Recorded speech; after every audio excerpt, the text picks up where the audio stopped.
बुरे लोगों को ही सुख और खुशी क्यों मिलती है और अच्छे लोगों के साथ हमेशा बुरा ही क्यों होता है? इसके पीछे की वजह हम आज एक गौतम बुद्ध की रोचक कहानी के माध्यम से जानेंगे। तो चलिए शुरुआत करते हैं। गौतम बुद्ध ने कहा था कि एक खूंखार जंगली जानवर की तुलना में एक कपटी और दुष्ट मित्र से ज्यादा डरना चाहिए, क्योंकि जानवर तो सिर्फ आपके शरीर को नुकसान पहुंचाता है, लेकिन एक कपटी और धोखेबाज मित्र आपके बुद्धि को नुकसान पहुंचाता है। एक बुरा मित्र ही आपको ऐसी दशा में ला सकता है जहां आपको लगने लगे कि यह दुनिया बहुत बुरी है, अब यहां जी कर भी क्या फायदा है। और ऐसा तब होता है जब आपके साथ विश्वासघात होता है, आपको धोखा दिया जाता है, और धोखा भी उसी व्यक्ति को मिलता है जिसने दूसरे पर अंधा विश्वास किया हो। कभी भी हम किसी पर एकदम से भरोसा नहीं करते, भरोसा धीरे धीरे बढ़ता है, लेकिन एक समय आने के बाद यह भरोसा इतना मजबूत हो जाता है कि हम उस व्यक्ति के लिए अपने आंख, कान और दिमाग सब बंद कर लेते हैं। और फिर ऐसी स्थिति में ही हमारा सबसे विश्वास पात्र व्यक्ति हमें इतना बड़ा धोखा दे देता है कि हमारा दुनिया पर से भरोसा उठ जाता है और हम हर किसी को बुरी नजर से देखने लगते हैं। असल में देखा जाए तो यह दुनिया धोखे पर ही चल रही है। हम अपनी जिंदगी में कभी ना कभी, कहीं ना कहीं, किसी ना किसी को धोखा देते रहते हैं, और दूसरे लोग भी हमें धोखा दिए जा रहे हैं। दूसरे धोखा दे तो बात समझ भी आती है, लेकिन हम तो वर्षों से खुद को ही धोखा देते आ रहे हैं। हम स्वयं को ऐसी ऐसी बातें समझा देते हैं जिससे हमें सच्चाई का सामना ना करना पड़े और हम छोटी दुनिया में ही खोए रहे। धोखा या विश्वासघात दो धारी तलवार की तरह होता है। हमें लगता तो है कि हम सामने वाले को धोखा देकर उसे मूर्ख बना रहे हैं, लेकिन यह धोखे की तलवार से जितनी गर्दन सामने वाली की कटती है, भविष्य में उतनी ही गर्दन हमारी भी कटती है। दोस्तों, आज के इस बौद्ध कहानी के माध्यम से जानेंगे कि हम खुद को धोखे या विश्वासघात से कैसे बचा सकते हैं, और वीडियो के अंत में हम ऐसी 10 निशानियों के बारे में भी जानेंगे जो एक धोखेबाज और झूठे व्यक्ति में पाई जाती हैं। एक युवा व्यक्ति बहुत ही क्रोधी अवस्था में पहाड़ी की चोटी से कूदकर आत्महत्या करने जा रहा था। जैसे ही वह पहाड़ी के शिखर पर पहुंचा, वह जोर से चिल्लाया, यह दुनिया इतनी बुरी क्यों है? यहाँ सब इतने स्वार्थी क्यों हैं? अब मेरे जीने का कोई फायदा नहीं। उसी पहाड़ी के शिखर पर एक बौद्ध भिक्षु अपनी ध्यान साधना में लीन थे। इस युवा व्यक्ति की तेज क्रोधित आवाज को सुनकर वे ध्यान से जागे। उन्होंने देखते ही समझ लिया कि युवा व्यक्ति यहाँ आत्महत्या करने आया है। वह व्यक्ति पहाड़ी से कूदने ही वाला था कि बौद्ध भिक्षु उसका हाथ पकड़कर उसे पीछे खींचते हुए बोले, क्या हुआ? आगे का रास्ता खत्म हो गया क्या? युवा व्यक्ति ने कहा, कैसा रास्ता? यहाँ तो कोई रास्ता ही नहीं है। मैं तो यहाँ से कूदकर आत्महत्या करने वाला हूँ। बौद्ध भिक्षु ने कहा, मरना तो एक दिन सभी को है, लेकिन तुम्हें इतनी जल्दी क्यों है? युवा व्यक्ति ने कहा, क्योंकि यह दुनिया रहने लायक नहीं है। यहाँ सब स्वार्थी है, शब्दों के बाज है। मैंने जिस पर भी भरोसा किया, सभी ने मुझे धोखा दिया। मेरे सगे भाई ने मुझे धोखा दिया, मेरे मित्रों ने मुझे धोखा दिया, लेकिन आज तो हद ही हो गई, मेरी पत्नी ने भी मुझे धोखा दे दिया। वो एक अमीर व्यापारी के साथ चली गई। इतने सारे धोखे मिलने के बाद अब मेरा इस दुनिया में जीने का कोई मतलब नहीं। इस स्वार्थी दुनिया में कोई भी भरोसे के लायक नहीं है, इसलिए मैं आत्महत्या करने जा रहा हूं। बौद्ध भिक्षु ने कहा, क्या तुम स्वार्थी नहीं हो? क्या तुम पर भरोसा किया जा सकता है? व्यक्ति ने कहा, मैंने आज तक किसी को धोखा नहीं दिया, किसी के साथ विश्वासघात नहीं किया। आप चाहो तो मेरे गांव में जाकर भी पूछ सकते हो। लोग ही अक्सर मेरा फायदा उठाते रहते हैं, लेकिन मैंने आज तक किसी के साथ बुरा नहीं किया। बौद्ध भिक्षु ने कहा, मैं तुम पर भरोसा नहीं कर सकता। तुम्हें मुझे यह सिद्ध करके दिखाना पड़ेगा कि तुम एक स्वार्थी व्यक्ति नहीं हो। व्यक्ति ने पूछा, यह सिद्ध करने के लिए मुझे क्या करना पड़ेगा? भिक्षु ने कहा, तुम्हें अगले 1 साल तक मेरे साथ मेरे आश्रम में रहना पड़ेगा। तब जाकर मैं जान पाऊंगा कि तुम ईमानदार व्यक्ति हो या फिर तुम भी दूसरों की ही तरह स्वार्थी और धोखेबाज हो। व्यक्ति ने कहा, ठीक है, मैं आपके साथ आपके आश्रम में 1 साल तक रहूंगा और खुद को सिद्ध करके दिखाऊंगा। बौद्ध भिक्षु उस युवा व्यक्ति को अपने साथ अपने आश्रम में ले आए और उसे अपना शिष्य बना लिया। अगले दिन सुबह होते ही बौद्ध भिक्षु ने उस नए शिष्य को अपने पास बुलाया और कहा, मुझे तुम पर भरोसा तो नहीं है, लेकिन फिर भी तुम जाओ और भिक्षा मांग कर लाओ। तब तक मैं तुम्हारे दूसरे गुरु भाइयों को शिक्षा देता हूं। उस युवा शिष्य ने गुरु को प्रणाम किया और भिक्षा मांगने के लिए चल पड़ा। उसने आज से पहले कभी भिक्षा नहीं मांगी थी, इसीलिए उसे भिक्षा मांगने में बड़ी तकलीफ हो रही थी। उसके मुंह से भिक्षा के लिए सदर ही निकल रहे थे। उसका अहंकार उसे भिक्षा मांगने से रोक रहा था, लेकिन उसके अंदर एक अहंकार और उमड़ रहा था। गुरु को गलत सिद्ध करने का अहंकार, इसलिए उसने भिक्षा मांगी और उस भिक्षा को लेकर वापस गुरु के पास पहुंचा। उसके हाथ में भिक्षा देखकर गुरु ने कहा, तुम कुछ तो भरोसे के लायक हो। मुझे लगा था कि तुम भिक्षा नहीं मांग पाओगे, लेकिन तुमने मुझे गलत सिद्ध कर दिया। आओ मेरे साथ मेरी कुटिया में चलते हैं, वहां मैं तुम्हें कुछ दिखाना चाहता हूं। गुरु उस शिष्य को अपने साथ अपनी कुटिया में ले गए। वहां कुटिया में ऊपर एक मटका लटक रहा था। गुरु ने मटके की ओर इशारा करते हुए कहा, उस मटके को देख रहे हो, उसमें जहर रखा हुआ है, और जहर भी ऐसा है कि अगर किसी को दे दो तो व्यक्ति बड़े आराम से मर सकता है, और किसी को पता भी नहीं चलेगा कि उसकी मौत कैसे हुई। युवा व्यक्ति ने कहा, लेकिन गुरुदेव, आप ऐसा मुझे क्यों बता रहे हैं? बौद्ध भिक्षुओं ने कहा, मैं बस तुम्हें सावधान कर रहा हूं कि कभी इसे गलती से खा मत लेना। कुछ दिनों बाद गुरु अपने शिष्यों के साथ एक जंगल से गुजर रहे थे। तभी कुछ जंगली लुटेरों ने अचानक उन पर हमला कर दिया। सभी शिष्य अपनी अपनी जान बचाकर इधर उधर भागने लगे, लेकिन ज्यादा उम्र होने की वजह से गुरु नहीं भाग पा रहे थे। यह बात व्यक्ति जानता था। उसने अनुभव किया और वह बहादुरी का प्रदर्शन करते हुए अपने गुरु को डाकू से बचाकर आश्रम तक सुरक्षित ले आया। आश्रम पहुंचकर गुरु ने उस शिष्य की सभी के सामने बहुत प्रशंसा की और कहा, तुम सभी लोगों से अच्छा तो मेरा यह नया वाला शिष्य है, जिसने अपनी जान पर खेलकर मेरी जान बचाई और मुझे सुरक्षित यहां तक ले आया। आज से मुझे इस पर पूरा भरोसा है। उस दिन के बाद से हर सुबह जब भी गुरु उस शिष्य से मिलते तो उसे एक बात जरूर कहते, मुझे तुम पर पूरा भरोसा है। धीरे धीरे गुरु का उस शिष्य पर भरोसा बढ़ता चला गया, और वह इतना बढ़ गया कि गुरु ने एक दिन शिष्य को अपने पास बुलाया और कहा, मेरा कोई पुत्र नहीं है, लेकिन तुम मेरे पुत्र जैसे ही हो। अब मेरी उम्र हो चुकी है, मैं बूढ़ा हो गया हूं, इसीलिए मैं चाहता हूं कि मेरी मृत्यु के बाद इस आश्रम की बागडोर तुम अपने हाथों में ले लो। शिष्य ने कहा, गुरुदेव, अगर आपकी यही इच्छा है तो मैं आपकी खुशी के लिए यह जिम्मेदारी भी उठाऊंगा। इतना कहकर शिष्य वहां से चला गया। कुछ दिनों बाद गुरु बीमार पड़ गए। उन्होंने आश्रम के सभी शिष्यों को बुलाकर यह घोषणा कर दी कि मेरे बाद इस आश्रम का संचालन यह शिष्य करेगा। धीरे धीरे दिन बीतने लगे और उस युवा शिष्य के मन की बेचैनी बढ़ने लगी। वह जल्द से जल्द आश्रम को अपने कब्जे में लेना चाहता था। वह हर सुबह गुरु के पास जाकर यही देखता कि गुरु के स्वास्थ्य में कोई प्रभाव पड़ा या नहीं, लेकिन गुरु का स्वास्थ्य तो दिन प्रतिदिन अच्छा होता जा रहा था। अब तो उसके सब्र का बाणवे टूटने लगा। उसके रातों की नींद चली गई। वह हर समय यही सोचता रहता कि कैसे गुरु को रास्ते से हटाया जाए और किसी को पता भी न चले। कभी वह सोचता कि गुरु को नदी में धक्का दे देता हूं, लेकिन अगले ही पल उसे ख्याल आया कि गुरु तो अच्छे तैराक हैं, वह तैरकर बाहर आ जाएंगे। फिर कभी सोचता कि गुरु को गला दबाकर मार देता हूं। सब जानते हैं कि मैं गुरु का भरोसेमंद शिष्य हूं, इसलिए मुझ पर किसी को शक भी नहीं होगा। लेकिन फिर मैं सोचता हूं कि अगर थोड़ी सी भी चूक हुई तो इससे बात बिगड़ भी सकती है। मुझे कोई ऐसा तरीका ढूंढना होगा जिसमें गुरु की मौत भी हो जाए और सभी को यही लगे कि यह एक स्वाभाविक मृत्यु थी और भगवान को यही मंजूर था। एक दिन वह युवा शिष्य गुरु के पास उनकी कुटिया में बैठा हुआ था। तभी उसकी नजर ऊपर लटक रहे मटके पर पड़ी। उसे याद आया कि गुरु ने कहा था इसमें जहर है, और जहर भी ऐसा है जिसका किसी को पता नहीं चलता। उसने सोचा कि यही सही रहेगा, यह जहर गुरु को दे देता हूं और किसी को पता भी नहीं चलेगा कि उनकी मृत्यु कैसे हुई। फिर पूरे आश्रम पर सिर्फ मेरा नियंत्रण होगा। अगले दिन उसने चुपके से गुरु की कुटिया से वो जहर चुरा लिया और उसे गुरु के खाने में मिला दिया। गुरु ने वह खाना खा लिया और रात में सोने चले गए। लेकिन जब सुबह हुई तो पूरा आश्रम जाग गया, पर गुरु नहीं जागे। शिष्यों ने गुरु की कुटिया में जाकर देखा तो पता चला कि गुरु की तो मृत्यु हो गई है।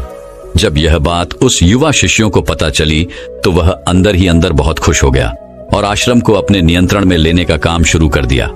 उसी आश्रम में गुरु का एक सबसे पुराना रिसिपी था। वह चुपचाप यह सारी घटना देख रहा था। वह अपनी कुटिया में गया और वहां से एक औषधि ले आया और वह औषधि गुरु को पिला दी। थोड़ी ही देर में गुरु की चेतना लौट आई और वह एकदम स्वस्थ होकर बैठ गए। यह सब देखकर उस युवा शिष्य के पैरों तले जमीन खिसक गई। वह बुरी तरह घबरा गया। गुरु ने बाकी के सभी शिष्यों को अपने अपने कामों में वापस भेज दिया और उस युवा शिष्य को अपने पास बुलाकर कहा, क्या तुम अभी भी विश्वास करने के लायक हो? क्या तुमने मुझे धोखा नहीं दिया? क्या तुम स्वार्थी नहीं हो? वो शिष्य गुरु के चरणों में गिर पड़ा और बोला, पता नहीं ये अपराध मुझसे कैसे हो गया। मैंने आज से पहले तो कभी किसी को धोखा नहीं दिया था। लोग ही मुझे धोखा देते आए हैं, लेकिन पता नहीं क्यों और कैसे मैंने आज आपको धोखा दे दिया। गुरु ने कहा, तू मुझे धोखा दे ही नहीं सकता था, क्योंकि मैंने तुम पर कभी भरोसा किया ही नहीं था। मैं किसी भी इंसान पर भरोसा नहीं करता। मैं केवल उसी पर भरोसा करता हूं जो मैं अपनी आंखों से देखता हूं। और मुझे तुम्हारे अंदर लालच दिखाई दे रहा था, और यह लालच भी मैंने ही तुम्हें जानबूझकर दिया था, क्योंकि कोई भी व्यक्ति केवल 3 कारणों से ही किसी के साथ विश्वासघात करता है। पहला स्वार्थ, दूसरा लालच और तीसरा एक शब्द। उस युवा भिक्षु ने गुरु से पूछा, लेकिन गुरुदेव, मैं खुद को इन स्वार्थ, लालच और ईर्ष्या से कैसे मुक्त रख सकता हूं? गुरु ने कहा, खुद को पढ़ो, खुद को जानो, खुद के भीतर उतरने का प्रयास करो। इंसान के भीतर बड़ी संभावना है। वह खुद को कुछ भी बना सकता है, वह कुछ भी हो सकता है। और जब तुम में कोई बदलाव आए तो खुद के भीतर झांक कर यह जानने का प्रयास करो कि तुम क्यों बदल रहे हो, कौन तुम्हें बदल रहा है, यह बदलाव अच्छा है या बुरा। खुद का आत्मनिरीक्षण करने का प्रयास करो। गुरु का यह शब्द सुनकर शिष्य ने फिर उनके पैर पकड़ लिए और कहा, गुरुदेव, मैं आपका ही शिष्य बनकर रहना चाहता हूं और यह ज्ञान प्राप्त करना चाहता हूं कि मैं कौन हूं, क्या हूं और क्यों मैं बदल जाता हूं। गुरु ने कहा, हमारे आसपास ऐसे बहुत से लोग हैं और ऐसे बहुत से लोग हुए हैं जो इस बात की मिसाल हैं कि उन्होंने अपने स्वार्थ, लालच और ईर्ष्या के बस में आकर कभी भी किसी को धोखा नहीं दिया, किसी के भी साथ विश्वासघात नहीं किया। धोखा इंसान तभी देता है जब उसे लगता है कि जो वो कर रहा है उसे कोई देख नहीं रहा और भविष्य में भी किसी को उसका पता नहीं चलेगा और जो वह कर रहा है वही सही है। हालांकि पकड़े जाने के बाद खुद को बचाने के लिए वह तर्क और दे देता है कि मैं तो कुछ कर ही नहीं सकता था, मेरे पास यही आखिरी रास्ता बचा था, मैं मजबूर था। लेकिन हर धोखे के पीछे की सच्चाई यही है कि व्यक्ति उसे जानबूझकर अपने फायदे के लिए करता है। गुरु ने शिष्य की आंखों में देखते हुए कहा, याद रहे, हम जब भी किसी को धोखा देते हैं तो हम उसकी आंतरिक चेतना को ठेस पहुंचाते हैं और वह इतनी बुरी तरह आहत हो जाता है कि उसका किसी पर भरोसा नहीं रह जाता और वह अंदर से बहुत दुखी और खुद को बड़ा अकेला महसूस करने लगता है। इसलिए अगर तुम चाहते हो कि तुम्हें कोई धोखा ना दे पाए तो अपनी आंख, कान और दिमाग को खुला रखो। लोगों पर भरोसा तो करो, लेकिन इतना भी भरोसा मत करो कि वह तुम्हारा फायदा उठाने लग जाए। हमेशा अपने सबसे महत्वपूर्ण कामों का नियंत्रण अपने हाथ में रखो और कभी भी अपने जीवन की बागडोर किसी दूसरे के हाथों में मत दो। और बीच बीच में खुद की भी जांच पड़ताल करते रहो कि जिस धोखे से तुम बचना चाहते हो, कहीं वैसा ही धोखा तुम किसी दूसरे के साथ नहीं कर रहे हो। और अगर फिर भी तुम्हें कोई धोखा दे तो निराश मत होना, क्योंकि हर एक धोखा इंसान को कुछ न कुछ सिखाकर ही जाता है। धोखा खाने के बाद इंसान पहले से भी कहीं ज्यादा सतर्क और समझदार हो जाता है। इसलिए सिर्फ एक धोखे की वजह से खुद की जिंदगी को बर्बाद मत करो और इसे एक सीख समझकर आगे बढ़ जाओ।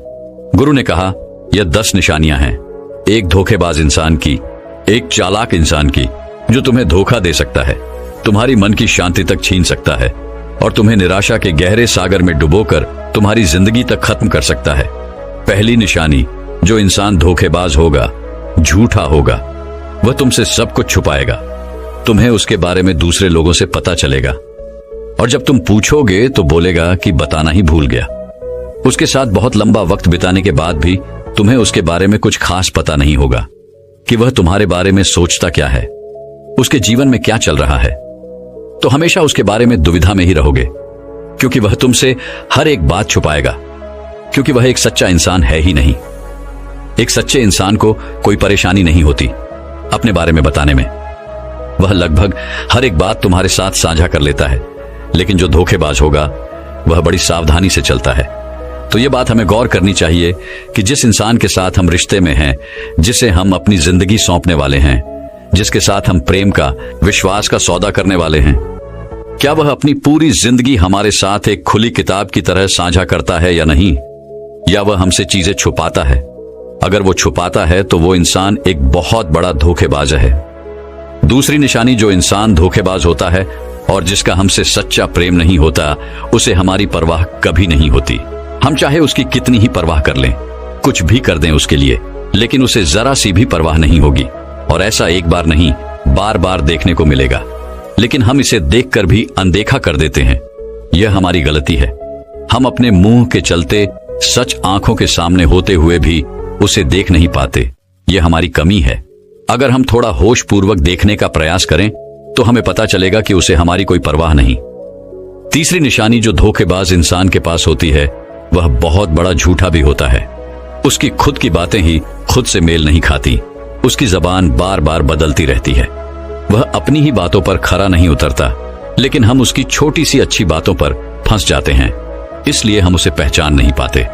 चौथी निशानी, एक धोखेबाज व्यक्ति हमारे सामने तो हमारी चापलूसी और छोटी प्रशंसा कर लेगा, लेकिन वह कभी भी हमारे पीठ पीछे या दूसरों से हमारी प्रशंसा नहीं करेगा और हमें इज्जत नहीं देगा। हम चाहे उसके लिए मर ही क्यों न जाए, लेकिन वह कभी भी हमारी प्रशंसा नहीं करेगा। हमें उतनी अहमियत कभी नहीं देगा जितनी हम उसे अपनी जिंदगी में देते हैं, क्योंकि वह एक दिन हमें धोखा देने वाला है तो हमें बहुत बड़ा धोखा मिले। इससे अच्छा है कि हम पहले ही सावधान हो जाएं।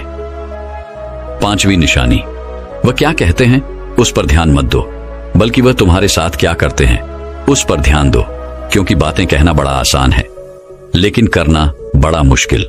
अधिकतर लोग इन्हीं बातों पर आकर फंस जाते हैं।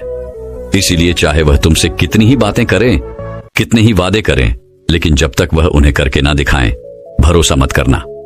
छठी निशानी, यह अक्सर प्रेम संबंधों में देखने को मिलती है कि एक धोखेबाज व्यक्ति अपने से प्रेम करने वाले को ऐसे लेता है कि सामने वाला हमेशा उसके लिए उपलब्ध रहने वाला है। वह कहीं नहीं जाने वाला, यही पड़ा रहेगा उसके लिए। वह राजा होता है और ना ही सम्मान देता है, और अगर उनसे सम्मान की भीख मांगी जाए तो वो और बेइज्जत करते हैं।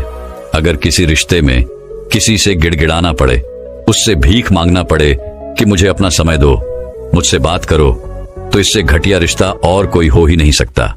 जिसको तुमसे सच्चा प्रेम होगा वो खुद चाहेगा कि उसका ज्यादातर समय तुम्हारे साथ बीते, जिससे तुम्हें समय की भीख मांगनी न पड़े।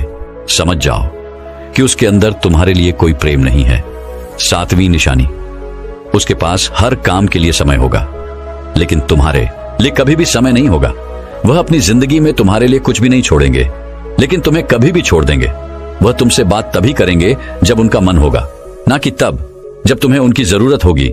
वह तुम्हें तो किसी दूसरे इंसान से बदल सकते हैं, लेकिन तुम्हारे लिए कुछ भी नहीं बदलेंगे, ना अपनी आदतें, ना अपना स्वभाव और ना ही अपना आराम। आठवीं निशानी, वह कभी भी तुम्हारे प्रति समर्पित और प्रतिबद्ध नहीं होंगे कि चाहे कुछ भी हो जाए, हम तुम्हारे साथ हैं। चाहे कैसा भी समय हो, हम तुम्हारे साथ देंगे। वह केवल अपनी शर्तों पर तुम्हारे साथ रहेंगे। जब जब उन्हें आराम होगा और अच्छा लगेगा, वह तुम्हारे साथ रहेंगे, और अगर उन्हें थोड़ी सी भी तकलीफ हुई तो वह चले जाएंगे, क्योंकि वह अपने आराम से बाहर आकर तुम्हारे लिए कभी भी कुछ भी नहीं करने वाले। नौवीं निशानी, वह तुम्हें हमेशा दुख पहुंचाते रहेंगे, कभी जानबूझकर तो कभी उन्हें पता भी नहीं चलता कि वह तुम्हें कितना दुख पहुंचा रहे हैं, और तुम्हारे दिल को ठेस पहुंचती रहेगी। जो इंसान तुमसे सच्चा प्रेम करता है, उसके साथ तुम्हें खुशी महसूस होगी। उसके साथ रहने पर तुम्हें ऐसा लगेगा कि जैसे तुम हल्के होकर हवा में उड़ रहे हो, और अगर तुम एक धोखेबाज गलत इंसान के साथ रिश्ते में हो तो तुम्हें सब कुछ भारी भारी और बोझी लगेगा। ऐसा लगेगा जैसे कुछ ठीक नहीं हो रहा। तुम्हारे अंदर से यह आवाज आएगी, यह रिश्ता ठीक नहीं है तुम्हारे लिए। पर अगर तुम उसे सुनकर भी अनसुना कर देते हो तो यह तुम्हारी गलती है। 10वीं निशानी, तुम उनकी जिंदगी में कहीं नहीं होते। कोई विशेष जगह नहीं होती तुम्हारी उनकी जिंदगी में। वह जब चाहें बड़ी आसानी से तुम्हें अपनी जिंदगी से निकाल बाहर कर सकते हैं, और उन्हें कोई फर्क भी नहीं पड़ेगा। अगर तुम्हें भरोसा नहीं और सच्चाई जाननी है उनकी, तो कुछ दिनों के लिए उनकी जिंदगी से गायब हो जाओ। उन्हें जरा भी फर्क नहीं पड़ेगा, बल्कि वो तो और खुश हो जाएंगे कि अच्छा हुआ मुसीबत गई हमारी जिंदगी से। अब हम और आजाद हैं, अब हम जो चाहें वो कर सकते हैं। दोस्तों, अगर आप भी ऐसे इंसान के साथ रिलेशनशिप में है तो होश में आ जाइए और जितना जल्दी हो सके इससे बाहर आ जाइए। यकीन मानिए, ऐसे रिश्ते से बाहर आकर आपको शांति, सुकून, प्यार सब मिलेगा। और क्या सिर्फ वही एक इंसान है इस दुनिया में? आप एक बुरे इंसान को छोड़ेंगे, 10 अच्छे इंसान आएंगे आपकी जिंदगी में जो आपको सम्मान देंगे, प्यार देंगे।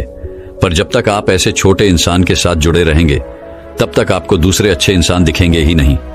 लेकिन जैसे ही आप ऐसे धोखेबाज इंसान को छोड़ेंगे, आपकी जिंदगी में अच्छे इंसान आने शुरू हो जाएंगे। एक बात और, आज का जिन लोगों के साथ रिलेशनशिप में, प्यार में धोखा होता है, वो कहते हैं कि प्यार व्यार कुछ नहीं होता, सब कुछ धोखा होता है, आजकल सब कुछ झूठ है। लेकिन ये पूरी तरह सही नहीं है। वह इंसान जिसने आपको धोखा दिया वह प्यार का मतलब नहीं जानता था। पर आज भी दुनिया में ऐसे बहुत से लोग हैं जो प्यार करना भी जानते हैं और उसे निभाना भी जानते हैं। जिन जिन लोगों के साथ धोखा हुआ वो तो अपनी तरफ से सच्चा प्यार कर ही रहे थे ना। प्रेम तो ईश्वर का वरदान है और प्रेम पर यह दुनिया टिकी है। अगर एक गलत इंसान आपके प्रेम को नहीं समझ पाया तो इसका मतलब यह नहीं कि इस दुनिया में प्रेम ही नहीं है। ये दुनिया प्रेम से ही चलती है। ये हंसती नाचती दुनिया प्रेम करने वालों की बदौलत ही है। और अंत में एक बात और दोस्तों, अगर आपको अपने परिवार वालों से धोखा मिले या फिर आपको कोई गलत फहमी हो गई हो तो कोशिश यही करिएगा कि आप लोग एक दूसरे की बातों को समझें, एक दूसरे को जानें और एक दूसरे को माफ करें। क्योंकि दोस्तों, आपको बहुत सारे लोग मिल जाएंगे लेकिन आपके परिवार जैसे लोग आपको पूरी दुनिया में कहीं और नहीं मिलेंगे। हाँ, उनकी बात अलग है जो आपके परिवार से थोड़े बाहर के लोग हैं, जैसे आपका मित्र, कोई दूर का सगा संबंधी या फिर कोई पड़ोसी। लेकिन परिवार के लोगों को माफ करने में ही समझदारी है। तो दर्शकों, चलिए अब एक और रोचक कहानी की शुरुआत करते हैं। पुराने समय में एक बड़ा ही सुंदर राज्य था। उस राज्य का राजा बड़ा ही उदार, धर्मात्मा और प्रजा को प्रेम करने वाला था। वह अपनी प्रजा के सुखों के लिए एक से बढ़कर एक सुंदर राज व्यवस्था करवाता और उनकी सुरक्षा के लिए खड़े से खड़े कानून बनाता। उसने एक नया कानून प्रचलित किया कि अंगों का अपराध करने के लिए अपराधी को देश से निकालने की सजा दी जाएगी। कानून तोड़ने वाले बहुत से दुष्ट आत्माओं को राज्य से निकाल बाहर किया गया। राज्य में चारों तरफ सुख, शांति और समृद्धि का माहौल था। लेकिन एक बार भूलकर बस वही अपराध राजा से हो गया। राजा बड़ा दुखी हुआ। राजा चाहता तो उस अपराध को छुपा सकता था, लेकिन राजा था सच्चा। अगले दिन बड़े दुखी मन के साथ वह राज दरबार में उपस्थित हुआ और सभी के सामने अपना अपराध कह सुनाया। उसने कड़े शब्दों में यह आदेश भी दिया कि मैं अपराधी हूं और मुझे इस अपराध की सजा भी मिलनी चाहिए। दरबार में उपस्थित सभी सभासद इतने धर्मात्मा राजा को राज्य से निर्वासित नहीं करना चाहते थे, लेकिन राजा अपनी बात पर अड़ा रहा। उसने स्पष्ट शब्दों में कहा, जब राज्य के कानूनों को मैं ही नहीं मानूंगा तो प्रजा उनका किस प्रकार पालन करेगी? इसलिए मुझे देश से निकालना ही उचित होगा। अंततः राज दरबार में यह निर्णय हुआ कि राजा को राज्य से निर्वाचित कर दिया जाएगा। लेकिन अब प्रश्न यह था कि अगला राजा किसे बनाया जाए। उस राज्य में प्रजा में से ही किसी योग्य व्यक्ति को ढूंढकर राजा बनाने की प्रथा थी। जब तक नया राजा ना चुन लिया जाए तब तक उस पुराने राजा को ही कार्यभार संभालने के लिए विवश किया गया। और यह बात उस राजा को मजबूरन माननी पड़ी। उस जमाने में आज की तरह बोर्ड पढ़कर चुनाव नहीं होती थे। चुनाव का यह तरीका उन्हें पता नहीं था, ऐसी बात न थी, बल्कि उन्हें अच्छे से पता था कि यह तरीका उतना प्रभावशाली नहीं है, क्योंकि लालच, धौंस और झूठे प्रचार के बल पर कोई नालायक भी चुना जा सकता है। इसीलिए व्यक्ति के सद्गुण ही उसके चुनावी कसौटी थे। जो भी व्यक्ति सभी में अपनी योग्यता को सीधा करता वही चुन लिया जाता। जितना उस राज्य का राजा धर्मात्मा था उतना ही उस राज्य का प्रधानमंत्री भी बुद्धिमान था। उसने नए राज्य के चुनाव का दिन निश्चित किया और पूरे राज्य में यह घोषणा करवा दी कि जो भी इस निश्चित दिन को सुबह 10 बजे राजमहल में आकर महाराज से सबसे पहले मिलेगा उसे राजा बना दिया जाएगा। राजमहल एक पत्थरीली पहाड़ी पर मुख्य शहर से लगभग 2 मील की दूरी पर जरूर था, लेकिन उसके सभी द्वार खोल दिए गए थे। भीतर जाने की कोई भी रोक टोक न थी। राजा के बैठने की जगह भी खुले में थी और वो घोषणा के दौरान सभी को चिल्ला चिल्लाकर बता दी गई थी।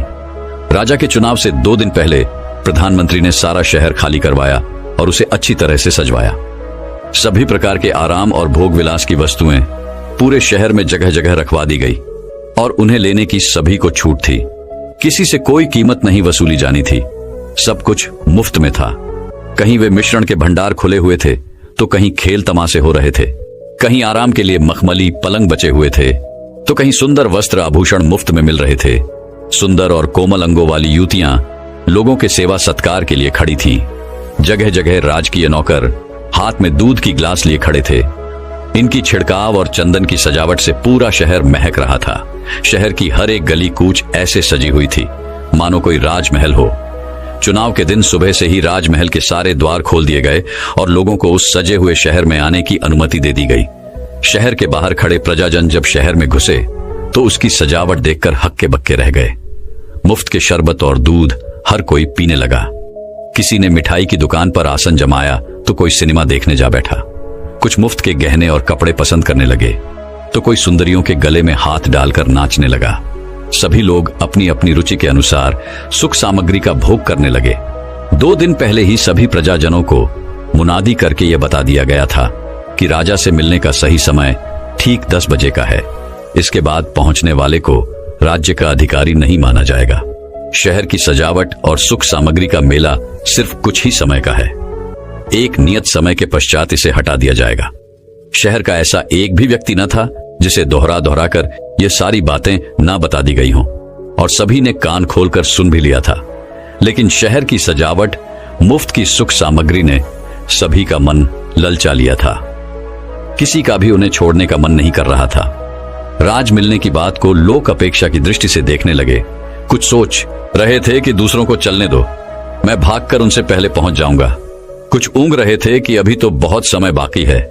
कुछ का विचार था कि सामने की चीजों को ले लो, अगर राज्य न मिला तो यह भी हाथ से जाएगा। कुछ तो राज्य मिलने की बातों का मजाक उड़ाने लगे। पूरी भीड़ में से 1-2 ने हिम्मत की और शहर से निकलकर राजमहल की ओर चले। लेकिन थोड़ी दूर चलने पर ही महल के पत्थरीले रास्ते, पहाड़ी की ऊंचाई और शहर की सुंदरता ने उनका मन बदल दिया और वह उल्टे पांव शहर वापस चले आए। सारा नगर सुख भोग के संसाधनों में डूब चुका था। किसी को भी समय का ख्याल ना रहा।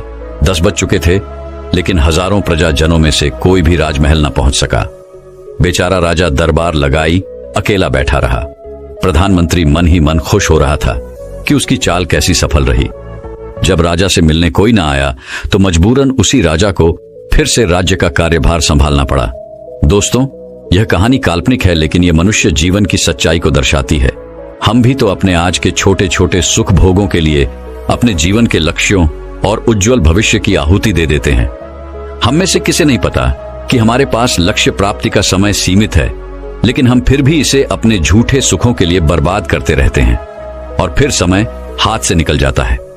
हर विद्यार्थी को पता है कि उसके पास इस परीक्षा को पास करने का एक नियत समय है और फिर ऐसा समय दोबारा नहीं मिलेगा, लेकिन वो फिर भी अपने समय को सिर्फ थोड़ी देर के मजे के लिए गप्पे मारने, YouTube शॉर्ट्स देखने, इंस्टा रील देखने या बेवजह घूमने भागने में बिता देता है।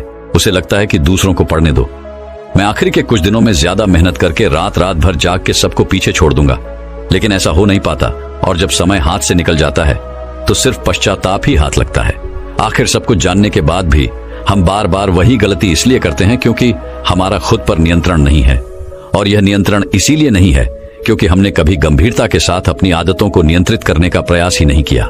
हम बीच बीच में अपने मन को छोटे छोटे मजे छकने की छूट देते रहते हैं, इसीलिए यह कभी भी दूर के बड़े आनंद को प्राप्त करने का प्रयास ही नहीं करता और हमें छोटे छोटे सुखमय आनंद में उलझाए रखता है।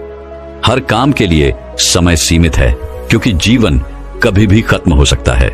लेकिन हम में से कितने लोग हैं जो इस घोषणा को याद रखकर झूठे सुखों में नहीं डूबे रहते और अपना हर दायित्व समय पर पूरा करते हैं। अवसर चला जा रहा है और हम आज के छोटे छोटे सुखों के बुलावे में पड़कर अपने अनमोल समय को बर्बाद किए जा रहे हैं और उच्च और स्थिति और आंख उठाकर भी नहीं देख रही। हमारे इस व्यवहार को देखकर प्रधानमंत्री शैतान मन ही मन खुश हो रहा है कि मेरी चाल कैसी सफल हो रही है। दोस्तों, मैं उम्मीद करता हूं कि यह कहानी सुनने से आपके जीवन में अच्छे बदलाव आए होंगे। आपको इस वीडियो से क्या सीखने मिला, ये कमेंट करके जरूर बताएं और अपने परिवार, दोस्तों या आपके करीबी इंसान के साथ ये कहानी शेयर करके उन्हें भी इस ज्ञान से परिचित करवाए। बाकी अगर आपको ये वीडियो दिल से अच्छी लगी हो तभी इस वीडियो को लाइक कर देना, और आपने अब तक इस चैनल को सब्सक्राइब न किया हो तो चैनल को सब्सक्राइब भी जरूर कर देना। आपका हर दिन शुभ हो और खुशियों से आपका जीवन भरा रहे। धन्यवाद। नमो बुद्धाय।